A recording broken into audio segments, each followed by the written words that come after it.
Hello, everyone.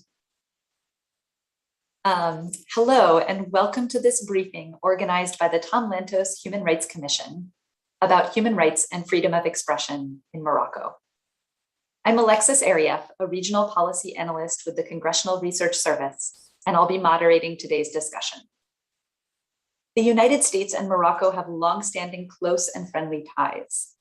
Morocco is a designated major non-NATO ally and has a free trade agreement with the United States. The Biden administration has referred to Morocco as a strategic partner, and Congress has provided sizable military and economic aid and has overseen significant arms sales in recent years. Senior Biden administration officials have engaged with their Moroccan counterparts on multiple occasions this year, reflecting a wide range of shared interests on which the two countries cooperate. These include, for example, regional security and counterterrorism, pandemic response, bilateral trade and investment, and Morocco's recent steps toward formal diplomatic normalization of relations with Israel. At the same time, US officials have periodically raised human rights concerns. In July, the State Department spokesperson expressed disappointment at a prison sentence handed to a Moroccan journalist, Souleymane Ressouni, and concern about the prosecution of another Moroccan journalist, Omar Radi, both cases that international human rights groups have characterized as seemingly politically motivated and procedurally flawed. In his statement, the State Department spokesperson emphasized the administration's view that, quote, press freedom is foundational to prosperous and secure societies. Previously, in June, Secretary of State Blinken mentioned human rights, including press freedom, as one of several topics addressed in a meeting with Morocco's foreign minister, Nasser Bourita. The State Department's latest human rights report on Morocco, which was published in March, cited serious restrictions on free expression as a significant issue, and cited findings that authorities used an array of financial and legal mechanisms to punish critical journalists. In a statement that you can find in full on the Lantos Commission's website for this event, the government of Morocco has rejected critiques of its record in this area and indicates that, quote, Morocco is pursuing its efforts to strengthen press freedom and freedom of speech in harmony with its legal framework, constitutional guarantees, and international commitments. We have an expert panel here today to discuss these issues. After their remarks, we will move to Q&A and hopefully have time to take some questions from the audience. The speakers' full bios are posted to the Lantos Commission's website, but I'll introduce them briefly now. First, we'll have Samia Erzouki, who is co-editor of Jadaliya and co-founder of the organization MISA. Next, we'll have Abu Bakr Jamai, a Moroccan journalist and dean and professor at the School of Business and International Relations at the American College of the Mediterranean. We have Sharif Mansour, Middle East and North Africa coordinator for the Committee to Protect Journalists, and Intisar Fakir, senior fellow and director of the program on North Africa and the Sahel for the Middle East Institute. I look forward to hearing the panel's insights into recent trends in Morocco regarding freedom of expression and of the press. And with that, I'll turn it over to you, Samia. Thank you very much. Chairman McGovern, Chairman Smith, and the honorable members of the Commission. Thank you for organizing this timely briefing on human rights and freedom of expression in Morocco. My Moroccan parents fled their homeland in the 1980s during the height of what is known as the Years of Lead, a period marred by political repression, economic hardship, and human rights abuses. Within a few years following their arrival to DC, my parents started off as busboys just a few blocks from Capitol Hill and slowly worked their way up. Eventually, they became US citizens and settled into their lives as members of the DC suburban middle class, where I was born and raised and spent the first 25 years of my life. Fast forward to 2011. Following the mobilization of protests during the Arab Spring, I, just like many born into the Arab diaspora all over the world, wanted nothing more than to do my part in contributing to this meaningful change. And so, the day after graduating with my master's degree from Georgetown University, I booked a one-way ticket to Morocco. In Morocco, I began working as a stringer for the Associated Press and then as a correspondent with Reuters. As required for all those who report for foreign and international news outlets in Morocco, I filed my requests for press credentials with the Ministry of Communications. While waiting, I was free to work so long as my story steered away from fluffing any feathers. Every now and then, I would reach out to the ministry and ask about the status of my press credentials. Soon turned into, we're working on it, and then to no responses. Eventually, I learned that the delay was due to visits I made to the Western Saharan refugee camps in southern Algeria prior to my move to Morocco. Finally, just before the 2016 legislative elections in Morocco, I was told my press card was ready. At the Ministry of Communications, I was escorted to the office of a bureaucrat who held my press card in his hand and proceeded to lecture me about the importance of being a patriotic Moroccan. When he handed me my press card, he sternly stated, quote, "Above all else, remember, you are Moroccan before you are a journalist," end quote. The next day, my name appeared on the front page and above the fold of a major newspaper in a blurb that disclosed I had received my press card, quote, "despite my connections to separatists," end quote. This same bureaucrat had also summoned a colleague of mine to threaten him over a story he had written, telling him, quote, "just watch out, accidents sometimes happen," end quote. After that, things began to go downhill. On several occasions, the concierge of my apartment building informed me that plainclothes officers questioned him about my movements and visitors. Clicks in the background of phone calls became commonplace, and in a few instances, I heard some of my previous phone conversations replayed as I attempted to make phone calls. I was also being followed by unmarked cars. I was roughed up by police while covering demonstrations, even after presenting my press card. In one case, a police officer accused me of forging my press card. Ultimately, my dreams of living in Morocco were cut short as I began to realize that the years of lead were no longer a chapter of the past, but rather a resurging reality of the present. Other journalists and friends of mine were facing arrest, deportation, harassment, and threats. I suspected that it was only a matter of time before I too would become a target. With a heavy heart, I packed my bags and returned to the US in 2017. Just a few days after my return, I spoke about the deteriorating situation in Morocco during a conference in Washington. Among the speakers in the panel that preceded mine was Saudi journalist Jamal Khashoggi. Like other journalists who fled their homelands out of concern for their safety, I learned that leaving my life as a journalist in Morocco would not put an end to my trials and tribulations. To this day, I continue to face a relentless and coordinated harassment campaign online, from death threats on Twitter to defamatory articles and publications subsidized by the Moroccan state. This reality has sowed a coercive anxiety that has become part of my daily life. This treatment pales in comparison, however, to what many of my colleagues have faced. For example, one publication with close ties to the security forces has ruthlessly engaged in the character assassination of a number of prominent human rights defenders and journalists. Just last year, this publication posted a video of a human rights lawyer and a former government minister undressing in a hotel room. Days before the arrest of journalist Omar Radi, this same publication wrote that he would eat boulfaf in prison, a traditional Moroccan dish served during the holiday of Eid al-Adha. Sure enough, he was arrested on July 29th, 2020, just a couple of days before the Eid holiday. Today, there is no independent media in Morocco. Some of the country's brightest and most skilled journalists sit in jail, have been exiled, or pressured into silence. What we are witnessing in Morocco is the culmination of years of repression that in some ways are worse than the years of lead. Whereas journalists and dissidents commonly faced political charges in the 70s and 80s, today they are charged with crimes of a sexual and moral nature. The two latest examples of these cases have been journalists Souleymane Raissouni and Omar Radi. A number of rights groups and observers, including the State Department, have pointed out fundamental violations of due process in their trials. Instead of advancing women's rights, the Moroccan state has weaponized the Me Too movement as a way to selectively silence critics rather than treat all sexual assault allegations equally. While journalist Souleymane Raissouni sat in isolated pre-trial detention for over a year before his conviction, just a few years prior, King Mohammed VI personally paid for the legal fees of a Moroccan pop star who still faces a number of rape charges and allegations. Ultimately, this sends a worrying message for all victims and survivors of sexual assault in Morocco, myself included.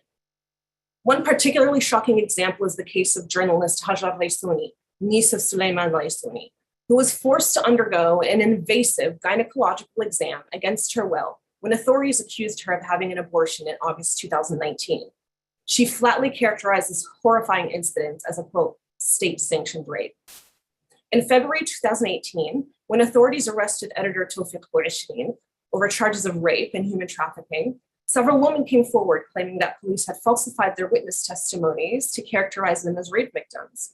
One of those women, Afaf Berrani, was later sentenced to 6 months in prison for perjury and defamation, prompting her to seek exile in Tunisia. It was these troubling inconsistencies that motivated Hajar, Afaf, and me to establish Khnisa, an NGO that takes an intersectional approach to feminism.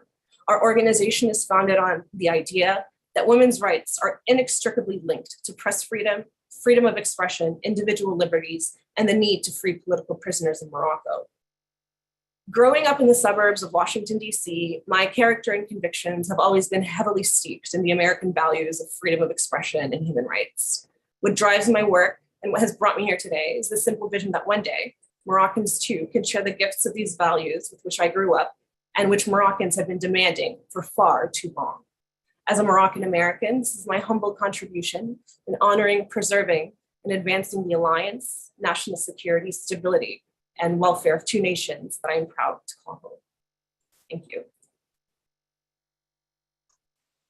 Thank you, Samia. Abu Bakr? Well, thank you for the invitation. I think when we talk about Morocco and we analyze or like to analyze the current situation, one of the first question we should ask is what happened? What happened to this promising country? Because if we go back to the early 2000s, Morocco was full of promises in terms of democratization, in terms of freedom of the press. Morocco had one of the most vibrant independent media in the region. Morocco passed some of the most progressive women's status laws in the region. We had what was supposed to be the equivalent of the Truth Commission, the first one in the region too, called the Equity and Reconciliation Commission. So what happened to all of that? I think this is a very worthy question for us today. I think, first of all, for those who have been following in detail what was going on in Morocco, they have seen the writings on the wall, because the first bannings of newspapers started in 2000. The first two major bannings started in 2000. And in fact, don't take my word for it. Just go to the Freedom of the Press indicator of Freedom House, or Reporters Without Borders Freedom of the Press Index, or the governance indicators of the World Bank. And you will see something which for some might appear amazing, which is that Morocco had peaked in terms of indices of human rights, of freedoms, etc. in 2000s. And in fact, since 2000, Morocco either stagnated or declined on these indices. And the reason for this is a bit difficult to unpack. Because, and this is one of the problems for Moroccan activists and people who are fighting for democratization, is that we are suffering of something called the curse of the bad neighborhood. We are constantly compared to what's happening in the rest of the region. And for sure, for a long time, Morocco appeared as being, despite its problems, as being much more progressive when it came to human rights than its neighbors. Things started to change in 2011. Now, if one might say, wait a minute, something called a new constitution happened in 2011. That's true, but we need to remember that this new constitution was voted, I would say, under duress, because it was after the start of what we call the Arab Spring and massive demonstrations in the streets of the major cities of Morocco. So, and I say under duress because really the proof is in the pudding, is what happened afterwards. You know, if the constitution beautiful slogans were lived up to by the regime, we would have seen it. We would have had an independent judiciary, we would have had an independent press, etc. And that didn't happen. And that means that, in fact, as the US framers of the US Constitution said, it's a parchment guarantee. It's not a real constitution. And that's what happens with the Moroccan constitution. It's just a parchment guarantee and not a true constitution. So I think answering the question why have we witnessed this evolution? I think there are a couple of things here. One of them is panic, and I think that the Moroccan regime is really panicking because it has realized its failure to produce the kind of institutions that would produce the kind of social and economic stability that would induce, of course, political stability. The first sign was, the first major signal was 2011, but the second major signal was what happened in the Rif Mountains in 2017.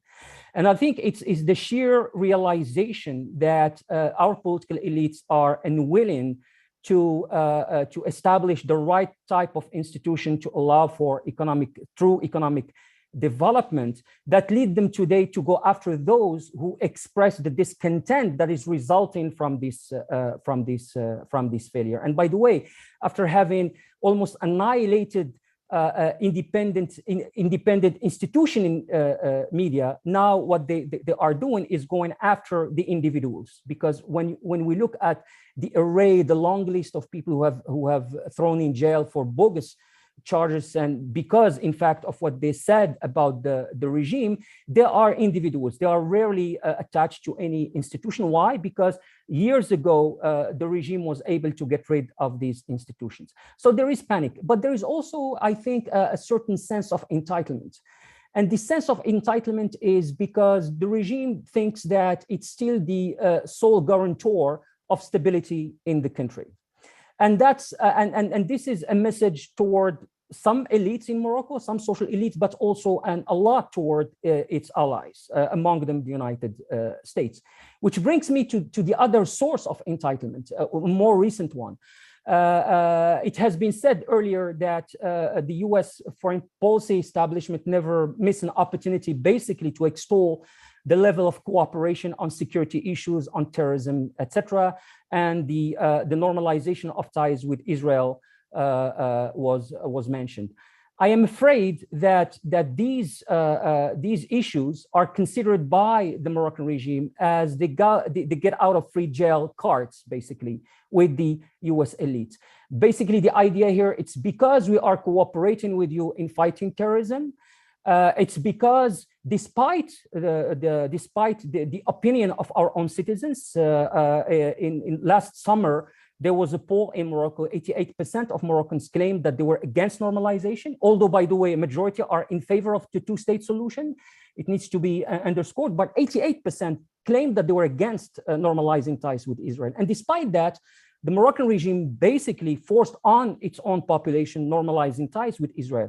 And I mean by that, why is that important to take into account? Because it means that in the mind of the power elites in Morocco, they have made a sacrifice. They have sacrificed something to assuage the United States, to support US foreign policy interests in the region. And what they're probably expecting in return is basically no criticism in terms of human rights performance. Same thing with terrorism. You know, now we know it has been documented even by UN bodies that we see the return of systemic torture in Morocco. Same story here. Because Morocco is cooperating with US ally and Western ally, then there is this notion that it can get away with that type of crimes. And I have to say here that this looks familiar. And it looks familiar because it is familiar. That's what happened during the Cold War too, when US allies and Western allies, authoritarian regimes, thought that because they were towing the line of Western interests, they can get away with human rights abuses. So I think it behooves us to keep these issues in mind, especially from the US perspective. And there is a last point that I'd like to tackle here. The lack of democracy. Quickly, please. Yes, the lack of democracy, in fact, has other nefarious consequences. And I mean by that economic mismanagement, predation, and raterism. Because of the absence of democratic institutions, public investments were directed toward flashy projects with dubious economic impacts. Billions went to high-speed trains while the education system was in shambles. Morocco is the country in the region with the highest proportion of youth willing to leave the country, worse than war-torn countries such as Yemen. Urban youth unemployment in Morocco, which is a sure predictor of social unrest, hovers around 40%. The ruling elites are using their total control of state institutions to carve themselves dominant positions in the major sectors of the economy. Morocco's ruling family controls the biggest bank, the biggest insurance company, the energy production sector, the biggest private education company, one of the 3 telecom companies of the country, among other things. And this tight grip on the economy by non-accountable players edges out the true entrepreneurs and risk takers. In sum, those who create wealth and jobs, a sine qua non conditions for long-lasting stability. So let me conclude with a sad and ironic story. Omar Radi, the young, brilliant investigative journalist who was sentenced to 6 years in jail for, among other alleged crimes, espionage, the Moroccan state claimed that Omar had acted as a spy when he worked as a consultant with a London-based company specialized in country risk analysis and catering to the demands of international investors. And here is the sad irony. A few weeks ago, the investment project Omar consulted for went through, thanks in part to his work. Close to dozens of millions of dollars were invested in the Moroccan agricultural sector. The US government should help its ally to democratize and make sure that it is not free-riding US strategic interests to repress its citizens. Thank you for your attention. Thank you, Sharif. And just a reminder, please keep your remarks, as brief as possible so that we have some time for Q&A. Thank you very much for the Tom Lantis Committee for this timely event. I think in many ways I'm honored to be joined by the panelists and to be invited to speak on behalf of the Committee to Protect Journalists. We are a non-partisan, non-for-profit organization. We defend journalists who get into trouble because of their work, and we support free flow of information. The first point I want to emphasize here is that I'll focus solely on freedom of the press, and the topic is the record of retaliation against journalists, and it goes back decades. You heard from 2 different generations of journalists, both of them now in exile already, and both of them have similarly faced very similar harassment, dubious legal charges, smear campaigns, and surveillance tactics. Morocco likes to tell the world that it's better than its neighbor, but in fact, since we started at the committee looking at cases in which the abuse of terrorism charges worldwide started, it was in Morocco. Right after September 11, Mohammed Al-Herd, the editor of Al-Sharq Weekly magazine, was sentenced and charged because he basically reprinted a regional report that criticized security apparatus at the time in 2003. 10 years later, Al-Jamai's friend, one of the first cases that I've worked on at CPJ, Ali Anozla, was also accused of promoting terrorism falsely just because he reprinted an article from Spain's leading daily El País. This is why, since 2015, Morocco has become actually the worst jailer of journalists in the Maghreb, North Africa region. And this is a region that includes Libya, a country that is ravaged by civil war, Algeria, a country that had years of protests, and Tunis, which just had a power grab. They are just getting better at getting away with it. In our census in December, the Committee to Protect Journalists found 4 journalists behind bars. That's a record high for the country since 1992 when we started counting in Morocco. And that has been maintained since 2017, 4 years in a row, 4 journalists every year. And the 2 ways the country have been jailing those journalists has been basically because they accuse them of sexual crime or sexual misconduct, or that they are participating or organizing protests. The first case of sexual crimes happened against Hisham Mansouri, an investigative journalist who's now living in exile, in 2015. And the protest charges have been the main reason journalists have been in jail after the popular Iraq Reef protest started in 2016. That's all reflected on the cases that people haven't paid attention to in the 4 years before today. But I'm sure everyone have started taking notice after the 6-year prison sentence against Omar Radi. And that's when I want to make the third point here. It's not just that this retaliation goes back decades, that it's going worse in the last 4 or 5 years. It's also coordinated and orchestrated. As we see in the case of Omar Radi, this adoption and co-option of sexual assault charges, which of course I join Sami and others, human rights and feminist organization who condemn this co-option to go after a journalist and to use it as a silence tactic. And what I want to say is that this orchestration happens with smear campaigns, with government state media, and with government surveillance. And this is what I want to focus on, because it also happened to Munjib, one of the prominent journalists, who told us in 2019 that he was surveilled. And what we know now from the Pegasus project, that all of the journalists that we've seen locked up recently, not just Omar Radi, Omar Raisuni, and Tawfiq Bouashrin, have been all potential targets according to the Pegasus project. And I want to end here by saying recommendations, because this is an important relationship. We know that the Moroccan government care what the US government does. And the fact that the US have this strong relationship with Morocco, there will be a lot that we expect from the Biden administration. We like and we commend the public condemnation of Omar Radi's convictions and other recently. And we like that Secretary Blinken have raised press freedom with his counterpart, and that Senator Cohn have raised and reminded Morocco that Congress is paying attention. But we think there is need for action here, and that's specifically on the surveillance trade. We want to make sure that US allies are not selling governments that will abuse these tools against journalists.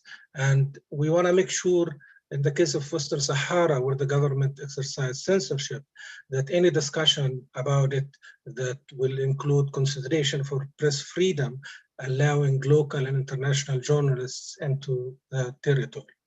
Thank you again for having me, and I'm happy to take questions. Thank you. And last but certainly not least, Intisar, please. Thank you. So my goal today is to provide an analytical framework that explains and conceptualizes the approach of Moroccan leadership to freedom of expression and human rights more generally. Morocco's record of human rights and political freedom is uneven, and the leadership's approach is more pragmatic than principled. So where the leadership believes that free expression and increased political freedom is unlikely to change some of the fundamental power structures in the country, it will generally take a relatively lighter approach. Therefore, we see multiple political parties, largely free and fair election, and frequent protests and strikes.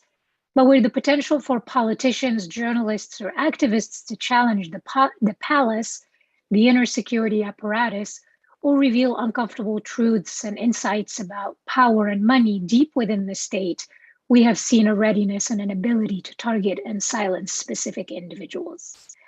But first, I think it's worth figuring out where the government has made progress on human rights, free expression, and where they have regressed, and more importantly, the logic of why these happen together.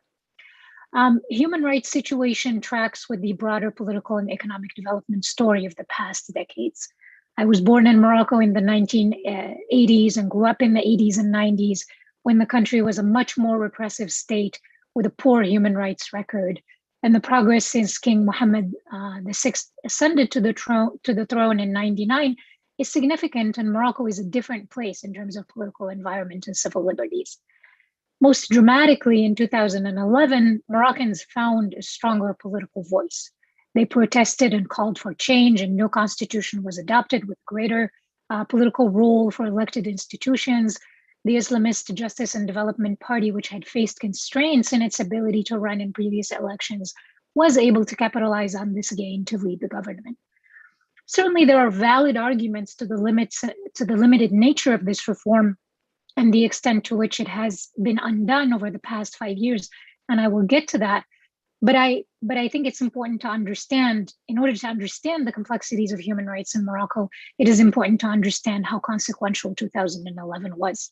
Even before 2011, and particularly since, protests have remained a constant feature in Moroccan political culture, largely without an overwhelming climate of fear.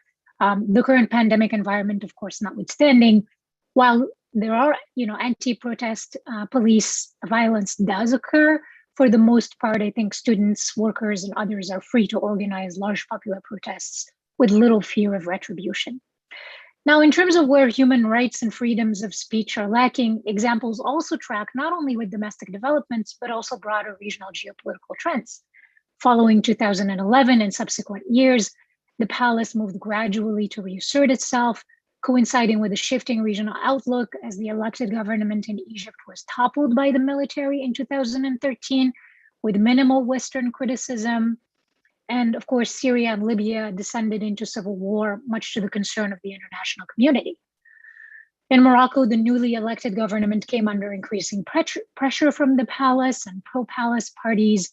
And by 2016, the political status quo had been largely reestablished, and arguably political parties and elected officials lost further ground.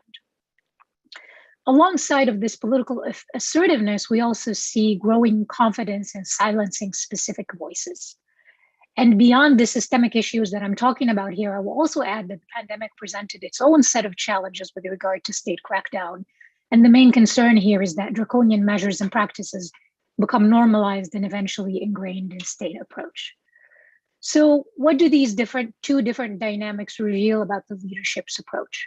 First, that they are comfortable allowing protests and a degree of dissent, which provides a pressure valve for the population. Citizens freely organizing and protesting gives the country a positive image internationally and domestically. And this mobilization and public debate also gives a sense of where the public stands on certain issues.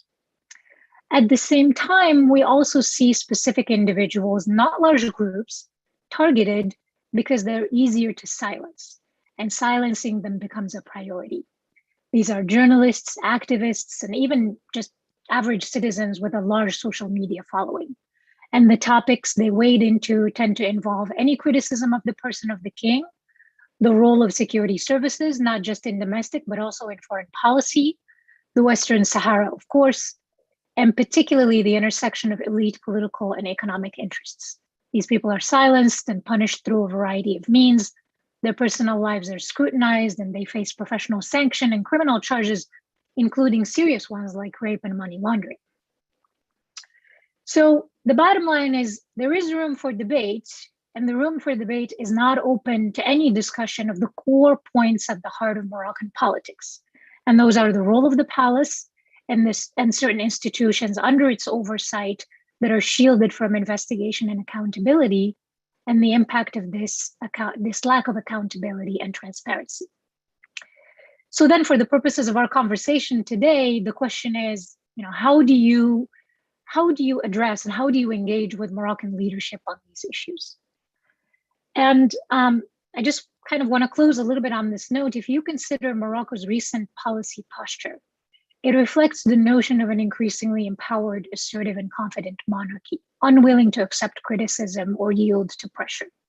At the same time, Morocco takes pride in its relationship with its Western allies, like you outlined, Alexis. Yet it has also shown with Europe and with the US in recent years that it is willing to accept short-term tension in relations to push back on pressure on issues that it considers parts of its core national interest. That said, I think we can sort of divide this into two parts, right? So pressure on Morocco to release from prison certain individuals, journalists, or dissidents can work because the stakes are relatively low.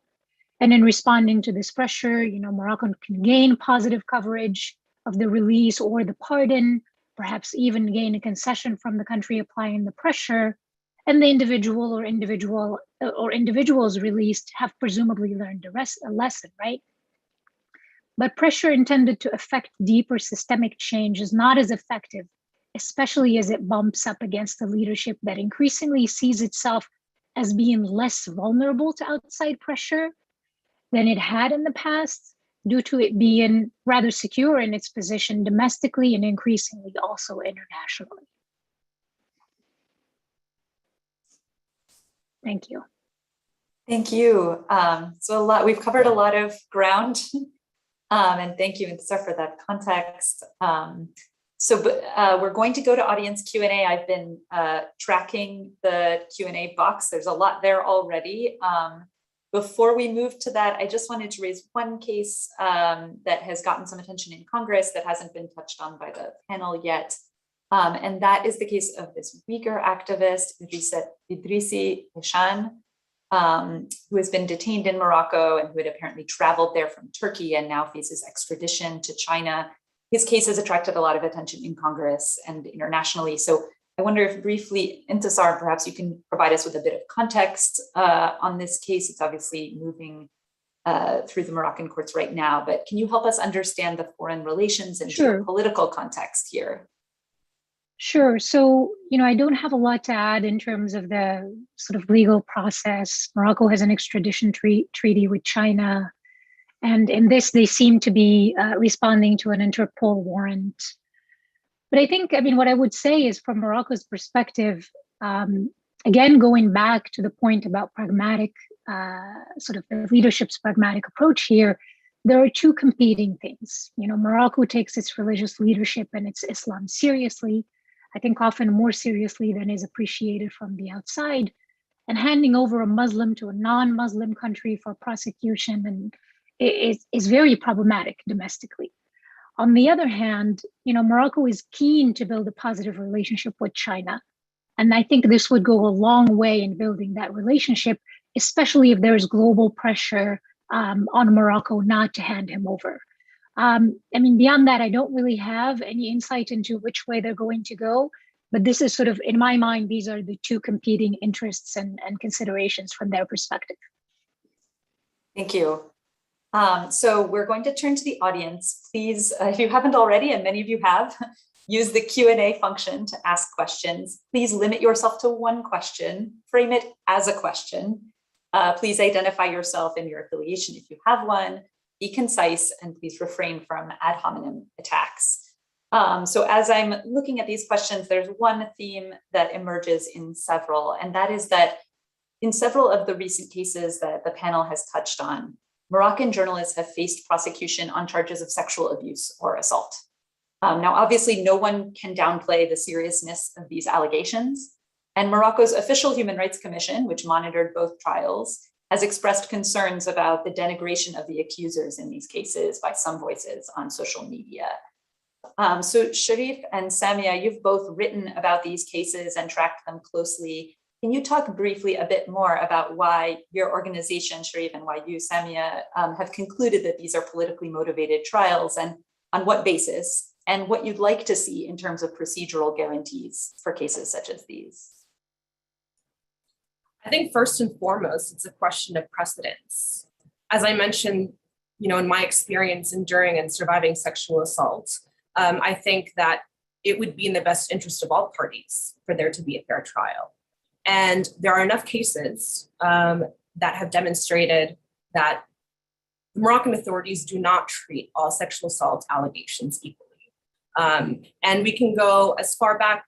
We don't even have to go that far back. A few years ago, the king himself pardoned a Spanish national, Daniel Galvan, who was a serial child rapist. Protests against the pardon were violently suppressed.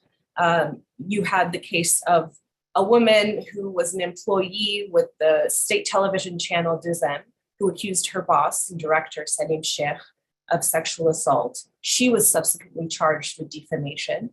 You even have the case of within the security institutions themselves. I covered the story of a Moroccan police officer, Wahiba Kharshish, who is married to an American citizen, whose daughter is an American citizen. And when she filed sexual harassment complaints against her boss, she was subsequently placed under a travel ban and forced to flee, where she's now currently in California. So ultimately, in my position, it's a question of inconsistency. And what message does it send to victims and survivors that their complaints, that their allegations, their accusations won't be taken seriously unless their alleged abuser is a dissident or a journalist? And there were even reports circulating that a lawyer who has prominently been involved with defending the police, Mohammed Karrot himself, was accused of raping his maid, his domestic worker. She went to police with her blood-soaked sheets in an attempt to file a report and was turned away. And I think this goes back to the question of law, and I think it reflects sort of like what Intisar was saying, which is that the laws are there. It's a question of applying them and implementing them in a way that is consistent. And that would be in the best interest for everyone, I believe, in Morocco. Sharif, do you have some data? Yeah, I think there is a common thread between those cases. And these were all critical journalists who have done reporting, investigation, reporting, op-eds about corruption, government abuse. Take the case of Omar Radi. He was working on an investigation about corruption of land seizures by government officials. And he told us that he was being surveilled and harassed, he was being smeared. And he was then held for investigation 10 times and under pre-trial detention for a year before he got indicted, and before even those sexual charges appeared. And in many ways, what we saw is just a consistent use of this prolonged approach, three-pronged approach: dubious charges, smear campaign, and surveillance. And this is a strategy that the government have used against those journalists over the last 4 years. And it is what every journalist understands has been happening. The surveillance use, just we know, we're fortunate to know that it they've been targeted with this, and that what Maati Jumonjib told us in 2019, that his conversations was being leaked and published in pro-state media, we can confirm that there is a way that we can track it. So the targeting by these three pronged approach, I think, is the tell and tell of the government abuse. The same one that I said, the record that goes back of using dubious charges that started with anti-terrorism, and now we see it with sexual assault and protest charges. Thanks. Again, there's sort of almost more questions than we could possibly deal with.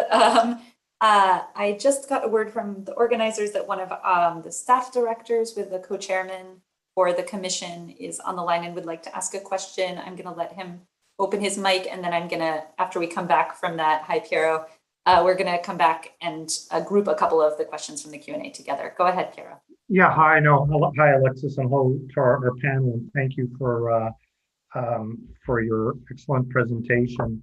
And thank you, Alexis, for raising the issue of Yusidwi Aishan. And that was, I think, one of the issues too. To what extent does advocacy, when you have countries such as China seeking to squelch advocacy by Uyghur human rights activists around the world, to what extent do does that impact Morocco? And I think you addressed that somewhat. The other question I had, though, concerned Western Sahara and the Sahrawi independence advocacy, and I know both Sharif and Samia addressed that, at least in passing. And I guess the question for Intisar had to do with where Sahrawi independence advocacy fits in the sort of constellation of forbidden topics, and others can opine as well. But thank you, and thank you all of you for your excellent presentation. But I understood that to be a question for Intisar, if you want to go ahead. Correct, but anyone else can opine as well. Yeah, thanks for the question. Yes, I did mention the Western Sahara as one of the sort of red lines, I guess, if you will. But I think, I mean, to me, this sort of also touches on maybe a bigger issue of what the socioeconomic dynamics of the region are like.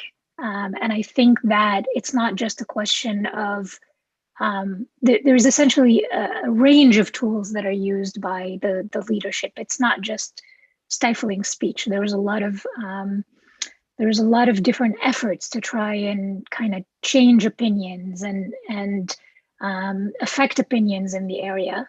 And I think what we tend to pay attention to when we see these cases is just how uncertain the government is in terms of the extent of the efforts that they've put into the area to try and unify public opinion behind them. Thank you. So I'm going to group a couple of themes. Sorry. Yes. Alexis, if it's possible, for the Western Sahara issue.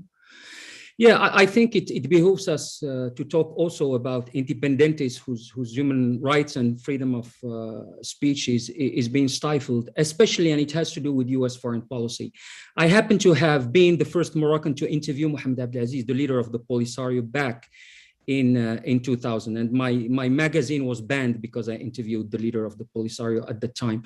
And the reason I decided to interview him, it's because I have met with a high-ranking US diplomat who told me that we have decided with Morocco to put on the table what at the time was called the third way, which is the autonomy instead of independence. So in other words, the third solution, which is not independence or total Moroccan sovereignty, which is the autonomy, has been something in the works for a couple of decades, if not more than that. Now, and my point here is the following, is that Morocco, by its human rights abuses, is not helping its friends to help it. By basically going after the freedom of expression rights of Sahrawis, independentists, and Moroccan Democrats, it makes the effort, or it makes the role that has to be played by its allies, and the US is a Moroccan ally on this issue, like Spain, like France, much more difficult, because it will be hard for them to sell to the international community the autonomy plan while the Moroccan government is violating human rights. I would love to just add one small point from having visited the refugee camps twice and met and spoke with Sahrawi refugees who, to echo what Mr. Abu Bakr Jamia was mentioning, is one of the common things that they would say would be, well, let's say in theory, we accept the autonomy plan, but what incentive do we have when we see how the state treats its own citizens? And so that was sort of a resonating point that I think was reflected among many folks that I had met and spoke with when I went to the camps. Thanks. All right, so a couple of themes here, and I'm going to distribute these out among the panel if that works. So someone has asked in the chat to Abu Bakr in particular, what do you see as the way out of what this one questioner terms the quasi-Moroccan dictatorship? That's their term. Uh-oh, we might have just lost Abu Bakr. And then another questioner asks, what is the role for elections in moving forward? So maybe we can hold that until hopefully we have all the panelists online. Second, a set of questions, have there been any positive changes other than, Intisar, obviously you touched on some, but positive changes specifically for women's rights since King Mohammed VI announced reforms to the family law, or for religious minorities since the 2016 Marrakesh Declaration? And I wonder if maybe Samia and Intisar, if you would have thoughts on those questions. There are a couple of versions of questions about how these issues affect foreign or international media coverage of Morocco, and sensitive issues, including coverage of events in Western Sahara. And so maybe Sharif, you could touch a bit on that from CPJ's perspective. And then finally, there's a set of questions riffing on what tools from the international community are most likely to be effective. And some of you have touched on this question already, but if you can draw that out a little bit. And specifically, Hajar Resuni, who's a journalist who, Samia, you mentioned in your presentation, asked in the Q&A whether it's possible that in some cases, US public statements can be counterproductive, as with the case of the State Department spokesperson a few weeks ago. So I wonder if any of you have thoughts on that question. So I guess maybe starting with the question about women's rights and religious minorities. Alexis, do you want me to jump in or? Okay, so I think, I mean, one of the points that I would make, and Abu Bakr talked about, you know, some of the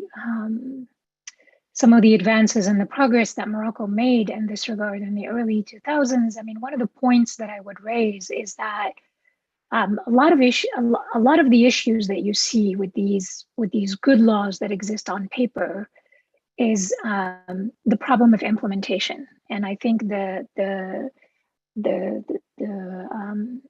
status law, the personal status law, is a perfect example of that.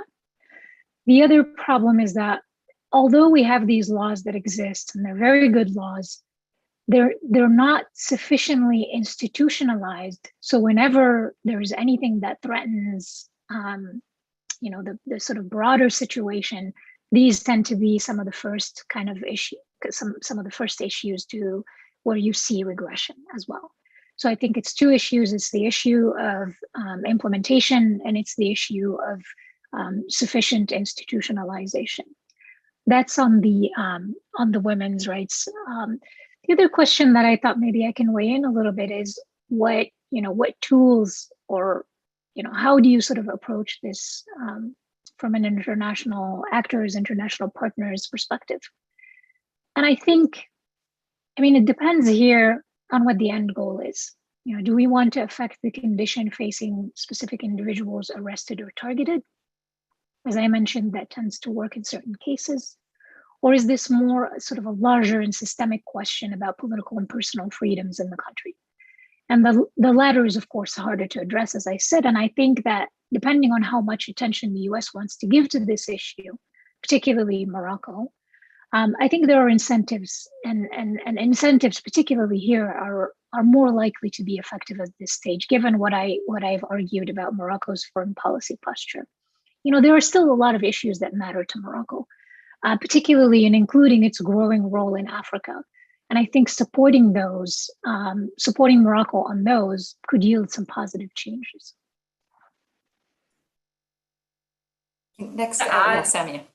Yeah, on the question of women's rights, I mean, 100%, I want to echo Intisar's comment. The laws are there. And it's the same thing when it comes to the press code, even with the constitutional reforms of 2011. One of the major issues that we have in Morocco are these competing legal codes in which we sort of see these contradicting articles and sort of judges arbitrarily drawing from each of these different codes when, you know, it's convenient. And I want to draw from the example of Amina Filali, a 16-year-old girl who was forced to marry her rapist in 2012 and subsequently committed suicide. She was forced to marry her rapist from a law that was in the Penal Code, Article 475, which has since been reformed.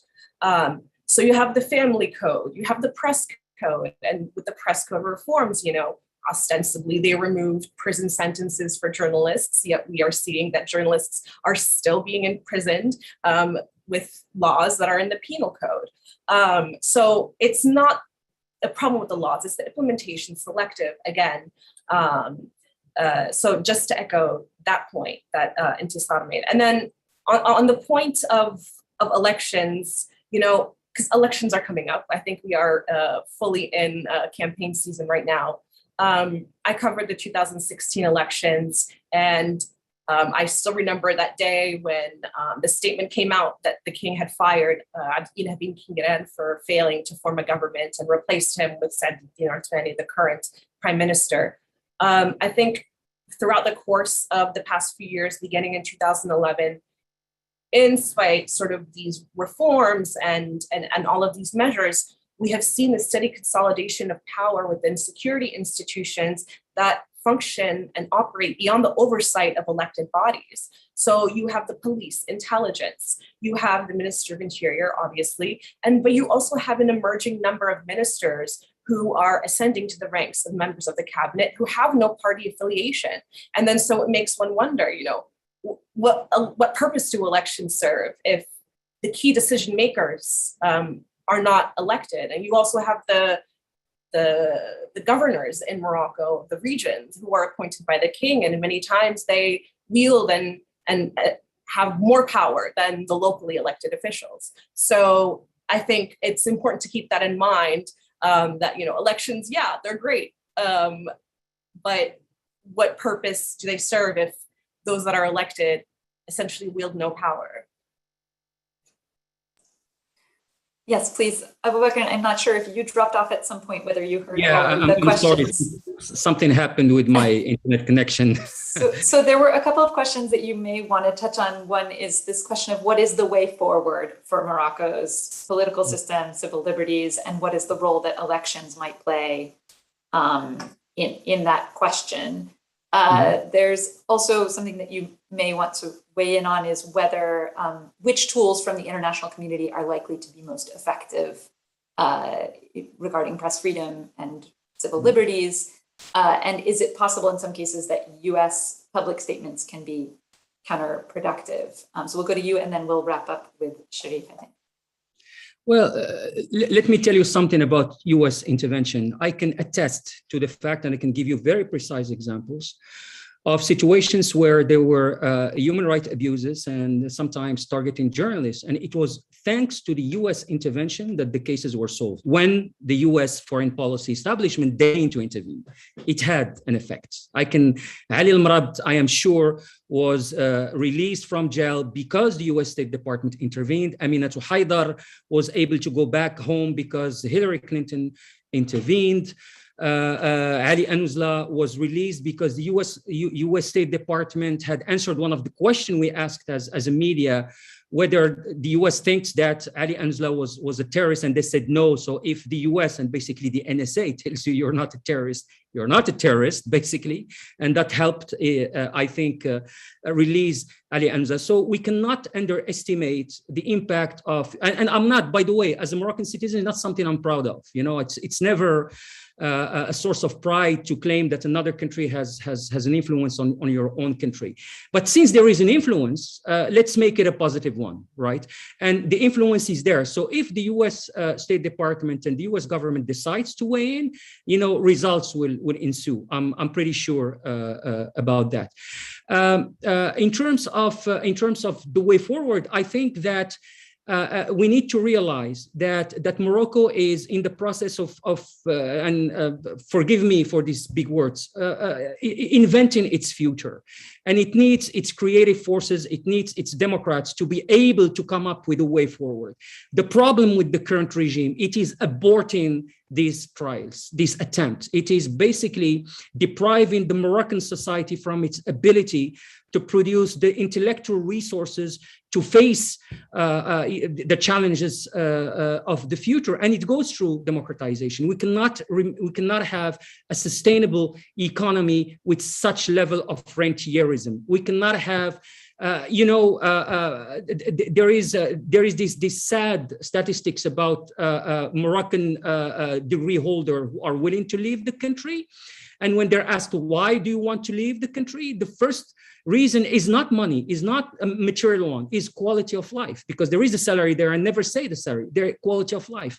For a young engineer living in a country where the police can put a camera in your bedroom and shame you with it, is not a country to live in. So because they have global tradable, marketable skills, they prefer to go to code in the US or in France, etc. And Morocco needs to hold on this very important human resources. So the only way for the allies to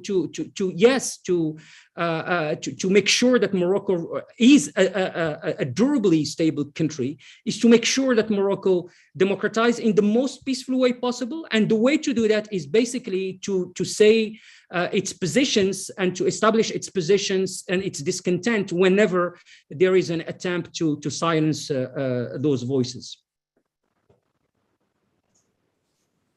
Sharif, you're going to get the last word on the last questions. So on foreign media coverage and international tools. Yes, I think eventually the Western Sahara and Morocco need to enjoy the same press freedom and the same priority from the Biden administration. I would say one of the things that we saw was over the last 4 years under President Trump, former President Trump, Sahara, the Moroccan government felt it has a green light to do what is done. And in many ways, it's because of this close relationship that we think the Biden administration has a chance. In terms of policy, they have agreed to keep the Western Sahara agreement, but they have an opportunity now to ensure that the territory would be accessible for local and international journalists without intimidation or retribution. We've heard from Samia, but so many Spanish, European, and other journalists get stopped from going and had their equipment confiscated and threatened to never come back if they do. One important thing is that the Biden administration says that corruption is a priority for them comparative to democracy. And I think the case of Morocco, corruption is important. And this is the reason why we have all those journalists right now in jail, that they write about corruption. So highlighting them, highlighting their case and their struggle is important on the narrative, but also on the action. So they should investigate any abuse of surveillance technology from US allies, including Israel. That will send a message that they are serious about support for press freedom, which I think for a close security ally like Morocco must be a priority. Thank you, and thank you to the entire panel for such a meaty and detailed discussion. I know that I've learned a lot, and I'm grateful to you all for being here. And thank you for our many and very engaged participants for giving us so much material in the Q&A. I apologize to those whose questions weren't able to be addressed. I hope that you will all stay focused on this issue and others that the Commission chooses to focus on. So thank you to the Commission for organizing, and thank you very much to our panel. Thank you.